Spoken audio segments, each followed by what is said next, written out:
അസ്സലാമു അലൈക്കും വറഹ്മത്തുള്ളാഹി വബറകാതുഹു. ബിസ്മില്ലാ അൽഹംദുലില്ലാ വസ്സലാത്തു വസ്സലാമു അലാ സയ്യിദിനാ മുഹമ്മദിൻ അഷ്റഫി റസൂലില്ലാ വഅലാ ആലിഹി വഅസ്ഹാബിഹി അൽഫായിസീന ബിറളില്ലാഹ് അമ്മാ ബഅദ്. ഏറ്റവും പ്രിയപ്പെട്ട ആത്മമിത്രങ്ങളായ സഹോദരങ്ങളെ, അല്ലാഹു സുബ്ഹാനഹു വ തആല നമ്മുടെ ഈ സംസാരവും കേൾവിയും എല്ലാം പുണ്യകർമ്മമായി നമ്മിൽ നിന്ന് കബൂൽ ചെയ്യുമാറാവട്ടെ. വളരെ കുറഞ്ഞ കാലഘട്ടത്തെ ഒരു ജീവിതമാണ് ഈ ഇഹലോകത്ത് നമുക്കുള്ളത്.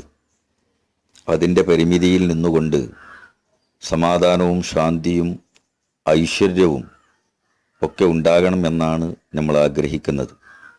അതിനെക്കുറിച്ചാണ് ഞാൻ നിങ്ങളോട് പറഞ്ഞു വന്നത്.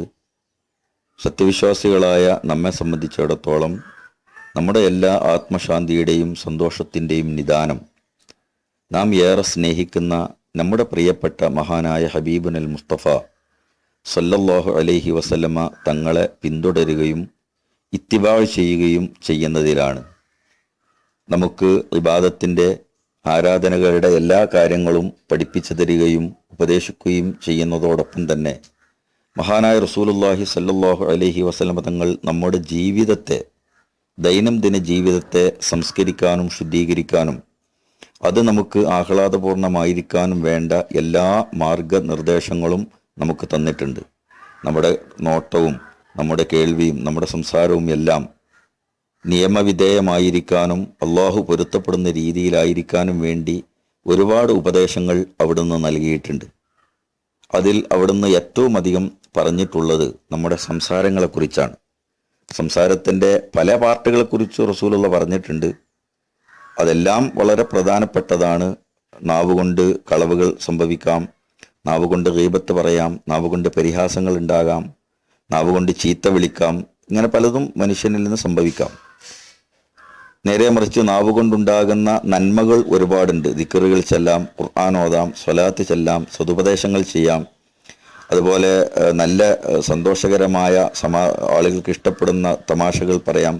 ഇതൊക്കെ ചിലപ്പോൾ ഹൈറാവും. അപ്പോൾ എല്ലാ ഹൈറിനും ഷർറിനും ഒക്കെ ഇടയുള്ള ഒരു ഉപകരണമാണ് നാവ് എന്നതുകൊണ്ട് മഹാനായ റസൂലുള്ളാഹി സല്ലല്ലാഹു അലൈഹി വസല്ലം തങ്ങൾ അതിൻ്റെ ഗൗരവത്തെക്കുറിച്ച് ഒരുപാട് താക്കീത് നൽകിയിട്ടുണ്ട്. അവിടുന്ന് ഒരിക്കൽ പറഞ്ഞു, വഹൽ യകുബ്ബുന്നാസ ഫിന്നാരി ഇല്ലാ ഹസായിദു അൽസിനതിഹിം. ആളുകളെ നരകത്തിൽ മുഖം കുത്തി വീഴാൻ ഇടയാക്കുന്നത് അവൻ്റെ നാവ് സമ്പാദിച്ചതല്ലാതെ മറ്റെന്താണ് എന്ന് റസൂലുള്ളാഹി സ്വല്ലല്ലാഹു അലൈഹി വസല്ലം തങ്ങൾ ഒരിക്കൽ ചോദിക്കുകയുണ്ടായി. അപ്പോൾ ഏറ്റവും അധികം ആളുകൾ നരകത്തിൽ മുഖം കുത്തി വീഴാൻ ഇടയാകുന്നത് അവൻ്റെ നാവ് സമ്പാദിച്ച സമ്പാദ്യങ്ങളുടെ അനന്തരഫലമായിട്ടാണ് എന്നാണ് ആ പറഞ്ഞതിൻ്റെ അർത്ഥം. അതിൽ ഏറ്റവും അധികം ആളുകളുടെ കയ്യിൽ നിന്ന് സാധാരണ സംഭവിച്ചു കൊണ്ടിരിക്കുന്നത് കളവ് പറയാം. ചിലപ്പോൾ അത് തമാശയായിട്ട് പറയും, അല്ലെങ്കിൽ ചിലപ്പോൾ തൽക്കാലം എന്തെങ്കിലും പ്രതിസന്ധികളിൽ നിന്ന് രക്ഷപ്പെടാൻ വേണ്ടി പറയും, അതല്ലെങ്കിൽ തർക്കങ്ങൾ ഉണ്ടാകുന്ന സമയത്ത് പറയും. സാധാരണഗതിയിൽ നമ്മളാരും കളവ് പറയുന്നവരല്ല, കളവ് പറയാൻ ഇഷ്ടപ്പെടുന്നവരും അല്ല. പക്ഷേ ഇപ്പോഴത്തെ നമ്മുടെ നിലവിലെ സാഹചര്യം നമ്മൾ കളവ് പറഞ്ഞേ പറ്റൂ എന്നുള്ളിടത്തേക്ക് കാര്യങ്ങൾ എത്തിപ്പോവുകയാണ്. എന്തുകൊണ്ടെന്നാൽ ഏകാന്തതയിൽ അള്ളാഹുവിനെ ഭയപ്പെട്ട് സ്വന്തം ജോലിയും കാര്യങ്ങളുമായിട്ട് ഇരിക്കുന്ന ആളുകളെ സംബന്ധിച്ചിടത്തോളം അവർ പക്ഷേ ശാന്തരായിരിക്കും. പക്ഷെ അധികം ആളുകളും ഇന്ന് സജീവമായി പൊതുരംഗത്താണുള്ളത്.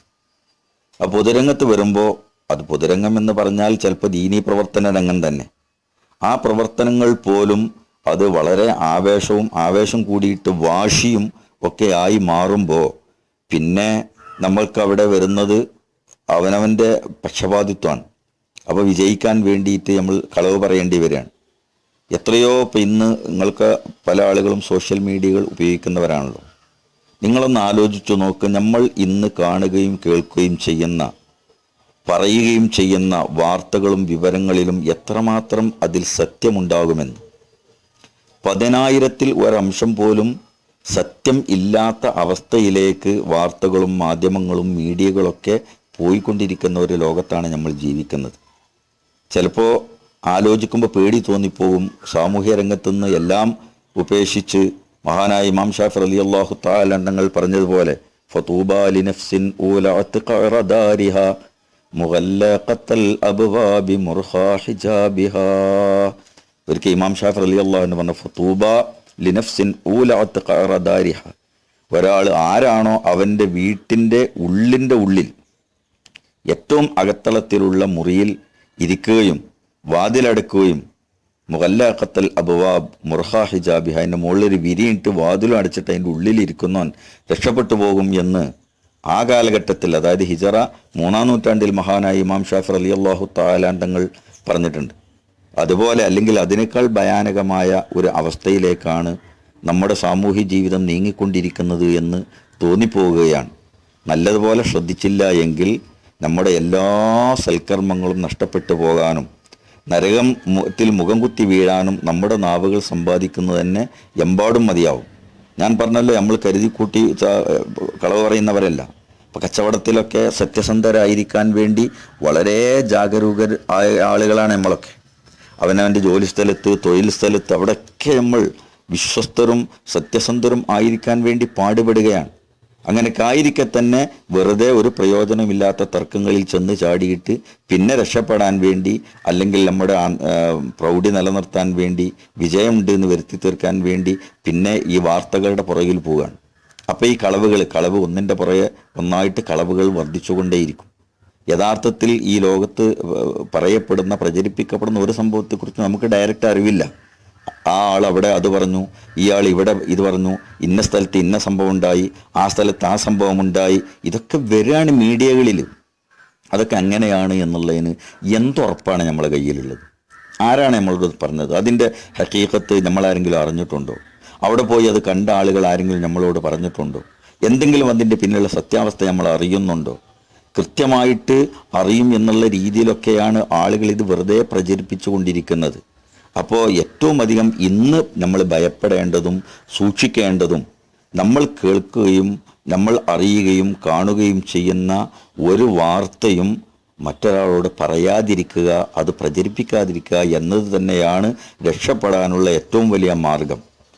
കാരണം ഈ ഷെയർ ചെയ്യുന്നത് അല്ലെങ്കിൽ നമ്മൾ മറ്റൊരാളോട് പറയുന്നത് നമ്മൾക്ക് നേരിട്ടും സത്യമാണ് എന്ന് ബോധ്യമല്ല എങ്കിൽ മറ്റൊരാൾ പറഞ്ഞ കളവ് നമ്മൾ പ്രചരിപ്പിക്കാൻ നിർബന്ധിതരാകുകയാണ്. ചെറുപ്പകാലത്ത് മദ്രസയിൽ പഠിച്ചിരുന്ന കാലത്ത് പ്രാഥമികമായി നമ്മൾക്കൊക്കെ ഉസ്താദുമാർ പറഞ്ഞു തന്നിരുന്ന ചില തത്വങ്ങളുണ്ട്. അതിൽപ്പെട്ട ഒന്നാണ് കേട്ടതെല്ലാം പറയുക എന്നത് മനുഷ്യൻ പൊള്ളനാകാൻ മതിയായതാകുന്നു എന്ന്. യഥാർത്ഥത്തിൽ അത് മദ്രസയിൽ ചെറുപ്പകാലത്ത് നമുക്ക് പഠിപ്പിച്ചു തന്ന ജീവിതത്തിൻ്റെ വലിയൊരു ദർശനാണ്.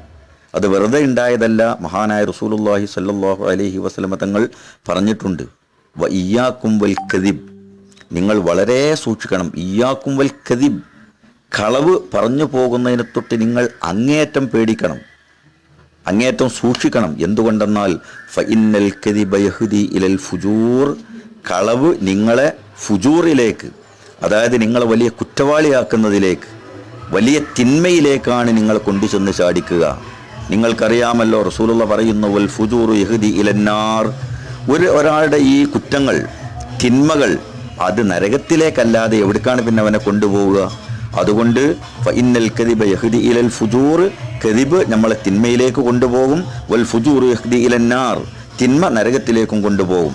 വമാ യസാലുൽ അബ്ദു യക്ദിബ്, മഹാനായ റസൂലുള്ളാഹി സ്വല്ലല്ലാഹു അലൈഹി വസല്ലം തങ്ങൾ പറയുന്നു, മാ യസാലുൽ അബ്ദു യക്ദിബ്, ആളുകൾ, അള്ളാഹുവിൻ്റെ അടിമകളായ ആളുകൾ അവർ കളവ് പറഞ്ഞുകൊണ്ടിരിക്കും. പറയേ മാത്രമേ യതഹറൽ കദിബ്, അങ്ങനെ പിന്നെ അവർ കളവിൽ തന്നെ ആയിട്ടാണ് മുഴുവും. ഈ കളവ് പറഞ്ഞ് ശീലിച്ചു തുടങ്ങിയാലുള്ള കുഴപ്പം അതിൽ പിന്നീട് അവർ മുഴുകിപ്പോകും എന്നതാണ്. ആ കളവിലേക്ക് അവരാണ്ട് മുഴുകുകയാണ്.